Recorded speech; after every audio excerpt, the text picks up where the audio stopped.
Bonjour, je suis Christine Morlet, conférencière professionnelle, spécialiste de l'influence positive. Dans la vidéo précédente, nous avons vu les questions importantes à se poser avant de commencer à négocier. Dans cette vidéo, nous allons voir les différents rôles à distribuer lorsqu'on négocie à plusieurs. Quel que soit le nombre de personnes dans l'équipe, il y a dans toute négociation des rôles bien distincts. Lorsque vous êtes seul, vous devez assurer les trois. Ce sont les rôles 1 de leader, le meneur de la négociation, 2 de médiateur, celui qui fait les synthèses, et celui, troisièmement, d'observateur, celui qui a le rôle à la fois complexe et intéressant de faire de l'écoute active. Premièrement, le meneur, encore appelé le leader, qui n'est pas obligatoirement le doyen de l'équipe, aura la charge de mener la négociation.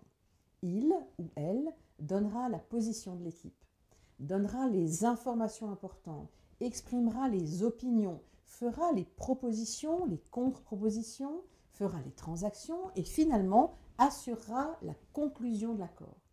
Il est recommandé de désigner le meneur au cours de la préparation, car il va forcément se focaliser sur les questions de stratégie importantes à poser.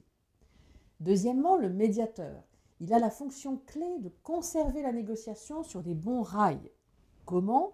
En posant des questions ouvertes et en faisant régulièrement des synthèses neutres et objectives.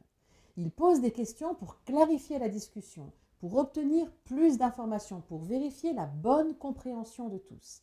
Il a la fonction importante de permettre au leader de prendre le temps de réfléchir lorsqu'il prend la parole pour faire un résumé. Il doit résumer régulièrement de façon neutre et récapituler la position des deux équipes tout au long de la négociation. Résumer avant et après les suspensions de séance ou quand l'autre partie fait une proposition. Le résumé doit toujours être neutre, clair et ne doit rien laisser au hasard et pas paraître l'opinion personnelle. Troisièmement, l'observateur a la fonction la plus complexe en tentant de maintenir un juste équilibre entre trop s'impliquer dans la discussion ou se désintéresser de la négo. Il est là, lui, pour observer, écouter, enregistrer tout ce qui se passe. Il doit garder du recul, repérer les éléments qui auraient pu échapper à ses collègues. Il se focalise sur les comportements non verbaux et les signes de langage. Il essaye toujours de comprendre quelles sont les motivations de l'autre partie. Il ne doit pas prendre trop souvent la parole durant la réunion, mais noter les moindres détails pour les transmettre au leader en vue d'une suspension de séance ou d'un ajournement. C'est lui qui est le mieux placé pour demander la suspension de séance. Dans la prochaine vidéo, nous verrons ensemble les différents types de questions à poser dans une négociation. D'ici là, pensez à me faire part de vos commentaires dans l'espace ci-dessous. Pensez à cliquer sur le lien qui s'affiche dans la vidéo pour télécharger gratuitement des documents de travail pour réussir toutes vos négociations.